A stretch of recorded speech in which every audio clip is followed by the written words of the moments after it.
अस्सलामुअलैकुम वरहमतुल्लाहि वबरकातुहू। औज़ु बिल्लाहि मिनश शैतानिर रजीम। बिस्मिल्लाहिर रहमानिर रहीम। डाइस पे तशरीफ फरमा ऑल इंडिया मजलिस इत्तेहादुल मुस्लिमीन के कौमी सदर काबिल एहतराम इज्जत माब आली जनाब बैरिस्टर असदुद्दीन ओवैसी साहब, शेर महाराष्ट्र, रुकने पार्लियामेंट मेरे बड़े भाई जनाब इम्तियाज जलील साहब, पार्टी के तमाम जिम्मेदार साथी,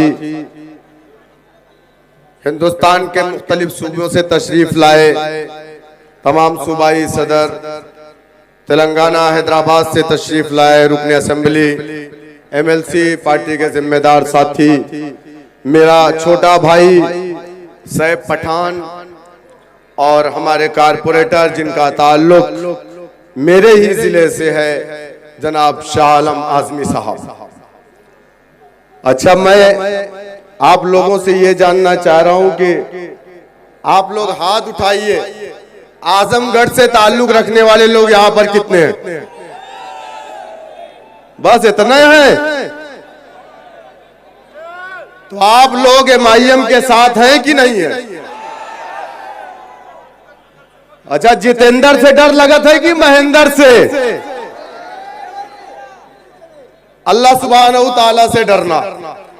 तमाम तरह की बातें हुई, लोगों ने अपनी परेशानियां सुनाई, हम पावर, ये वो, लिंचिंग।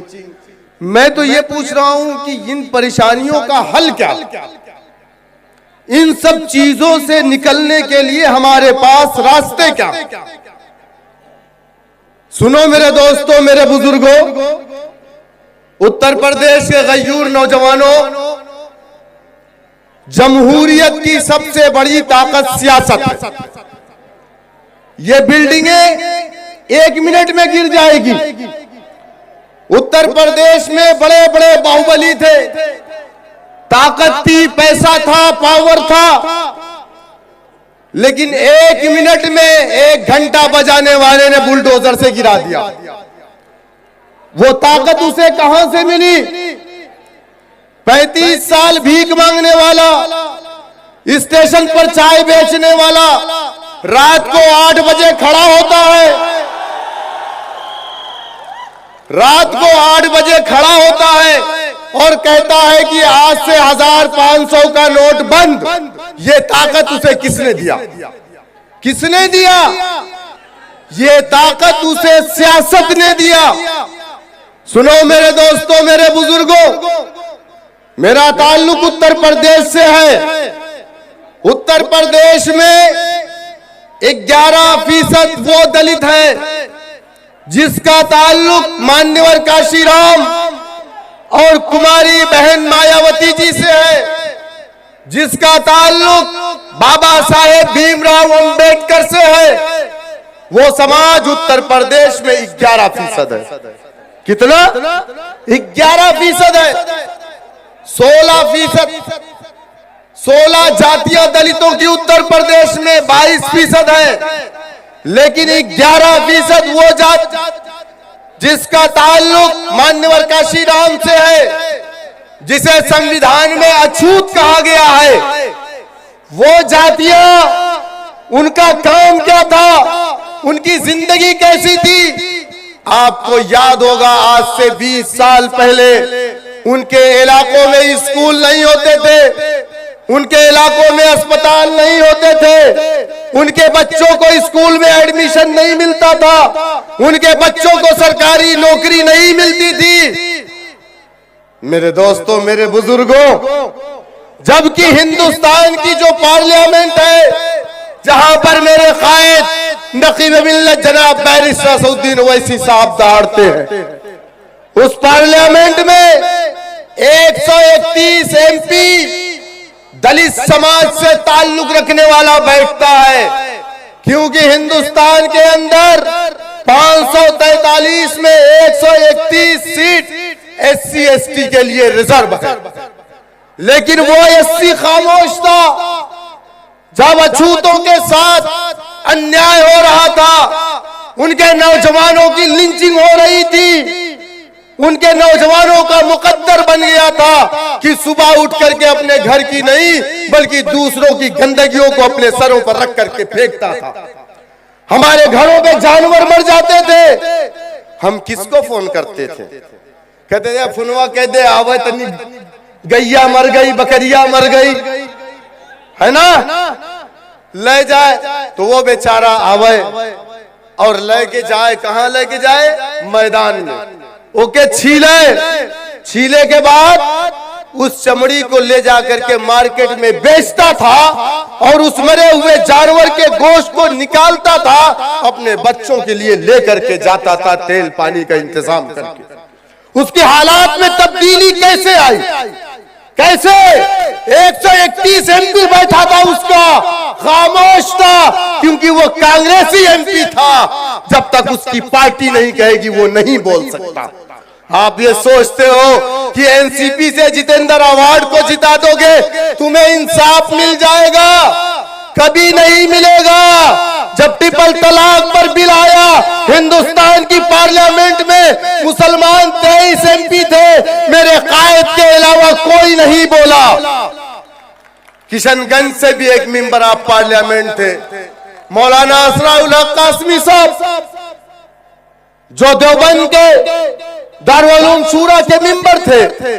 उन्होंने अपना एक वीडियो जारी किया और कहा मेरी पार्टी ने मुझे बोलने का मौका नहीं दिया। मेरे दोस्तों, मेरे बुजुर्गों, वक्त कम है, मैं अपनी बात को खत्म करूंगा यही कह करके कि अगर आप चाहते हैं कि आपके हालात में तब्दीली आए तो बेवाओं की तरह रोना बंद कर दीजिए। अपने हक और हुकूक के लिए जमहूरी मुल्क में जमहूरी तरीके से लड़ना और आगे बढ़ना सीखिए। तुम्हारा जो वोट है वो तुम्हारा हथियार है, इसी वोट से जितेंद्र अवार्ड को तुम तख्त पर लिटा सकते हो। मेरे दोस्तों, मेरे बुजुर्गों, लेकिन यहाँ क्या हो रहा है? ये तो बीजेपी के एजेंट है। अच्छा, आजकल एक नई चीज, अरे यार सबके ऊपर मुकदमा होता है, ओवैसी के ऊपर काहे मुकदमा ना होता? है ना, है ना? अरे यार ये तो भाजपा वाले की जितावा आवत है कि ना? बताओ भाई, सही है या गलत है? अच्छा, क्या हरियाणा में ओवैसी साहब गए थे? पंजाब में ओवैसी साहब गए थे? आप बताइए मध्य प्रदेश में ओवैसी साहब गए थे? नहीं ना। मेरे दोस्तों, मेरे बुजुर्गों, यही इल्जाम मान्यवर काशीराम पर लगा था। किसने लगाया था? कांग्रेस का वो एमपी जिसका ताल्लुक दलित समाज से था, यानी कि उसका भी ताल्लुक मान्यवर काशीराम के समाज से था। जब काशीराम दलित बस्तियों में घूमते थे तो वो कांग्रेसी एमपी उनके समाज का कहता था ये काशी आया है, लगता है जनसंघ से पैसा पाया है और कांग्रेस को हराने आया। लेकिन नौजवान खड़ा हुआ।